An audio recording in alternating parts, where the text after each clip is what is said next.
Hello दोस्तों, इस video में हम MDO BA6 ज्योग्राफी के कुछ इंपॉर्टेंट क्वेश्चन करेंगे। ये हमारी 6th वीडियो है इस टॉपिक पर। अगर आपने हमारी पहले 5 वीडियो नहीं देखी तो आप चैनल पर जाकर उनको ज़रूर देख लें, या फिर आपको यूट्यूब रिकमेंड कर देगा नीचे। ये हमारा 6th पार्ट है। चलिए शुरू करते हैं।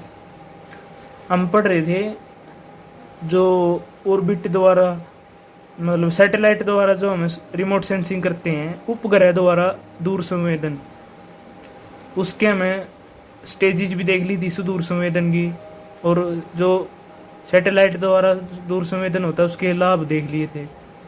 अब उसमें एक टर्म आती है आकाश प्रयोगशाला, स्काई लैब। ऐसा यान जिसमें मनुष्य स्वयं यात्रा करके दूर संवेदन का कार्य करता है।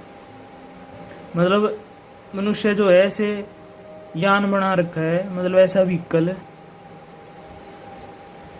जो अंतरिक्ष में जाकर मनुष्य अपने खुद से दूर संवेदन करता है। मतलब सैटेलाइट, एक तो सैटेलाइट को भेजे पृथ्वी से बाहर, एक खुद जाए किसी यान में, वहाँ से किसी दूर से बैठे किसी क्षेत्र के बारे में जानकारी इकट्ठा करना। ये ज़्यादा मतलब अभी इतना एडवांस नहीं हुआ है टॉपिक, इतना सफल नहीं हुआ है आकाश प्रयोगशाला स्काई लैब का। अब जो सुदूर संवेदन है, इसमें हमारा विकास कैसे हुआ है? सुदूर संवेदन का क्रमिक विकास, क्रोनोलॉजिकल डेवलपमेंट। पहले जो फोटोग्राफ आई, सिंपल फोटोग्राफ खींचते थे जो ब्लैक एंड वाइट। फिर जो है invention of electromagnetic energy, James clerk Maxwell ने की थी। जेम्स क्लर्क मैक्सवेल 1873 में 1873 इलेक्ट्रोमैग्नेटिक एनर्जी का इन्वेंशन जेम्स क्लर्क मैक्सवेल ने किया 1883 में। फिर हमारी आई एरियल फोटोग्राफी, वायु फोटो का काल। फोटोग्राफ आई, फिर एरियल फोटोग्राफी आई हमारी। इसमें तो सिर्फ ओरिजेंटल में देख सकते थे हम, इसमें वर्टिकल में जाने लगे। पतंगों का यूज करके जो पक्षी हैं, बैलून हैं, और वायुयान तो है ही, एरोप्लेन। और अब सैटेलाइट इमेजरी आ गई हमारी सैटेलाइट से। और मॉडर्न पीरियड में तो हर देश के पास सैटेलाइट है अपनी खुद की। अब टाइप कितने हैं? मौसम संबंधी हैं, जो मौसम के संबंधी जानकारी देती हैं। भूप्रेक्षण, मतलब जो पृथ्वी भूमि पर जो भी ऑब्जर्वेशन है, क्या चीज़ें, कहाँ पर्वत पठार नदी कृषि योग्य भूमि है, कहाँ बंजर भूमि है, कहाँ क्या है, कहाँ जलाशय हैं, कहाँ नदियाँ हैं, कहाँ झरने हैं। और महासागरों का अध्ययन करने के लिए marine observation. Hyper spectral sensors, मतलब वो पूरे स्पेक्ट्रम के लिए सेंसर लगा देना। सिंथेटिक अपर्चर रेडार सेंसर, ये इंपॉर्टेंट नहीं, ये 3 नहीं इंपॉर्टेंट है। वैसे इन MCQ क्या बनेंगे, डेफिनेट ये फुल फॉर्म आ सकती है सार्स की, सिंथेटिक अपर्चर रेडार सेंसर। अब भारत में सुदूर संवेदन कैसा है? जो भी संसार में महत्वपूर्ण स्थान है भारत का भी। अब किसके द्वारा किया जाता है भारत में सुदूर संवेदन का कार्य? किसके द्वारा किया जाता है? नेशनल रिमोट सेंसिंग सेंटर, राष्ट्रीय सुदूर संवेदन केंद्र। कहाँ पर है? बालानगर हैदराबाद में है। Balanagar Hyderabad national remote sensing centre. और इसरो है जो इंडियन स्पेस रिसर्च ऑर्गेनाइजेशन, भारतीय अंतरिक्ष अनुसंधान संगठन, जो हमारा चंद्रयान 2 हुआ था, काफ़ी चर्चा में रहा था जब। अंतरिक्ष विभाग, गवर्नमेंट ऑफ इंडिया। जो श्रीहरिकोटा आंध्र प्रदेश, ये किस लिए फेमस है? यहाँ से लगभग सभी सैटेलाइट अंतरिक्ष में छोड़े जाते हैं। श्रीहरिकोटा आंध्र प्रदेश, श्रीहरिकोटा आंध्र प्रदेश। अब प्रतिबिंब क्या है? किसी विशेष क्षेत्र से प्राप्त ऊर्जा का चित्र रूप में प्रदर्शन। जिस एरिया या रीजन का आप सुदूर संवेदन करना चाह रहे हो, जिसके बारे में आप जानकारी इकट्ठा करना चाह रहे हो, उससे जो प्राप्त ऊर्जा है, चाहे वो खुद रिलीज कर रहा है, चाहे वो रिफ्लेक्ट हो के आ रही है, चाहे उसने अवशोषित की है, उस ऊर्जा का चित्त रूप में प्रदर्शन जो है वो प्रतिबिंब कहलाता है। काफ़ी पहले भी डिस्कस हो चुका है प्रतिबिंब के बारे में, एग्जाम्पल भी करा लिए हैं। प्रतिबिंब को विद्युत चुंबकीय के किसी भाग में प्राप्त किया जा सकता है। ये फोटो और प्रतिबिंब का मेन डिफरेंस है। फोटोग्राफी होती है जो विजिबल में होती है, सिर्फ आप जो आंखों से देख सकते हैं वही फोटो में देख सकते हैं। और प्रतिबिंब में विद्युत चुंबकीय स्पेक्ट्रम के किसी भाग में प्राप्त किया जा सकता है। मतलब जो इंफ्रारेड रेज होती है, माइक्रोवेव्स होती हैं, सभी को प्रतिबिंब में दर्शाया जा सकता है।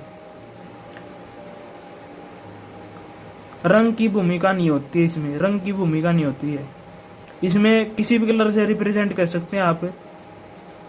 जैसे हीट मैप बना रहे आप, जैसे इंफ्रारेड रेज एमिट कर रहा है कोई एलिमेंट या कोई क्षेत्र, तो उसे हम रेड कलर से भी दिखा सकते हैं, येलो से भी। और जो फोटोग्राफी है उसमें तो कलर चेंज नहीं हो सकता। आप फोटो खींचो किसी चीज़ की, एडिटिंग अलग चीज़ है, पर जो मेन फोटो है उसमें तो हम रंग को चेंज नहीं कर सकते। और जो प्रतिबिंब है उसका वर्गीकरण ये क्या विधियां हैं? पर्यवेक्षण, अपर्यवेक्षण, मिश्रित, सुपरवाइज, अनसुपरवाइज, हाइब्रिड। सुपरवाइज में मतलब सैटेलाइट छोड़ दिया आप और उसको मॉनिटर कर रहे हो, मतलब सुपरवाइज कर रहे हो, वो कहाँ जा रही है, किस डायरेक्शन में है।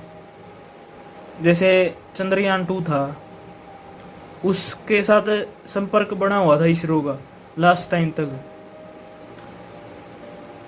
पहले कैलकुलेशन करके बता रहे थे इस दिन ही पहुंच जाएगा, इस दिन एंड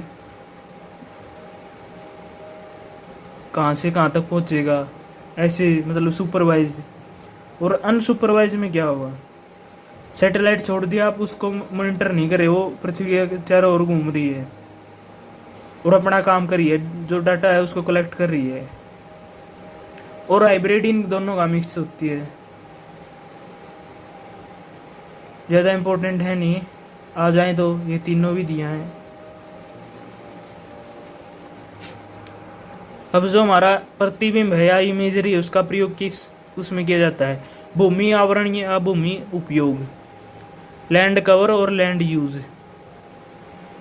जो भूमि पर कोई भी चीज़ किस चीज़ से कवर है, डेजर्ट है, पठार है, पहाड़ हैं, वन हैं, या कृषि योग्य भूमि है। और जो भूमि का उपयोग किस उसमें किया जा रहा है, उस पर कृषि की जा रही है, या प्लांटेशन है, या बंजर भूमि है, या फिर वेटलैंड है, मरुभूमि है, या उस पर इंडस्ट्रीज हैं।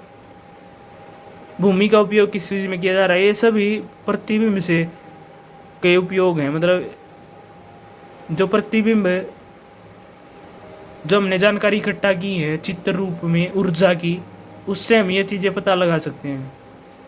और जो भूमि उपयोग में परिवर्तन आए हैं, जैसे गाँव से शहरों में आए हैं, और जो कृषि भूमि है उसका सिकुड़ना है, उन सब को भी जो हमारा इमेजरी है इससे मापा जाता है। इसके प्रयोग है, मतलब ये किस प्रतिबिंब का प्रयोग किन किन क्षेत्र में किया जाता है वो सभी दर्शा रखे हैं। Land cover, land use, change in land use, कृषि, एग्रीकल्चर, जो हमारी कृषि है वो कितने कहाँ कौन सी फसल बोई गई है, कितनी बड़ी हो चुकी है, कोई बीमारी तो नहीं है, ये सभी। वन विज्ञान, फॉरेस्ट्री, कितने प्रकार के कैसे कैसे वन हैं, कैसे पेड़ हैं, या फिर और भी कोई जानकारी लेनी हो, कहाँ पेड़ लगाए जा रहे हैं, कहाँ डिफोरेस्टेशन हो रहा है, वनों का ह्रास हो रहा है, प्रदूषण बढ़ रहा है। और जल का विज्ञान, जल ड्रेनेज सिस्टम कैसा है, वेस्ट तो नहीं हो रहा पानी, डैम कहाँ है, ये सभी भूविज्ञान है जो पृथ्वी के अंदर चल रहा है। कोई भ्रंश वगैरह, भूकंप, सुनामी, ये सब कुछ तो नहीं है। और जो पृथ्वी के अंदर जो खनिज पदार्थ छुपे हुए हैं उनके बारे में जानकारी वो कम हो रहे हैं या बढ़ रही हैं, कहाँ पर कितने हैं। महासागरीय और तटीय हैं जो ओशियन और कोस्टल में, महासागर में कितना गहरा है, और कुछ जानकारी इकट्ठा करनी हो, कोई शिपिंग वगैरह के लिए कोई रास्ता बनाना हो, और तटीय में कैसा तट है, अपर्दन तो नहीं हो रहा उसका, ये सब ही है। मतलब भूमि के उपयोग में किस रीजन में किया जाता है, भूमि का उपयोग है उसमें प्रतिबिंब विजिबल और इंफ्रारेड रीजन। एक तो आप फोटोग्राफ को देख लो और एक इंफ्रारेड रीजन में जो इमेजरी प्राप्त की है, और वनों का ह्रास, रेडार इमेज और ऑप्टिकल। और जब प्राकृतिक वनस्पति के अध्ययन के लिए किन महीनों में कार्य करना चाहिए। जो प्राकृतिक वनस्पति है, हमें जो वन नेचुरल फॉरेस्ट हैं उनके अध्ययन के लिए किन महीनों में कार्य करना चाहिए, मतलब किन महीनों में सुदूर संवेदन करना चाहिए। अक्टूबर से मार्च में क्यों करना चाहिए, उस टाइम पर वायुमंडल का प्रभाव सबसे कम रहेगा, आसमान साफ रहेगा, इसीलिए अक्टूबर से मार्च। इस वीडियो के लिए इतना ही रखते हैं, आगे वीडियो कंटिन्यू नहीं हो पाएंगी क्योंकि नोट्स बनाने में टाइम लगता है। अगर आप चाहते हो तो कंटिन्यू रहे तो बुक से करवा सकता हूँ मैं। अपने जो सजेशन है वो कमेंट बॉक्स में दें, और इस वीडियो को लाइक कर दें, शेयर कर दें, और चैनल को सब्सक्राइब ज़रूर कर लें, और अपने दोस्तों से भी सब्सक्राइब करवाएं ताकि हमारे रीच ज़्यादा हो और मुझे मोटिवेशन मिले और वीडियो बनाने के लिए। Again thanks for watching.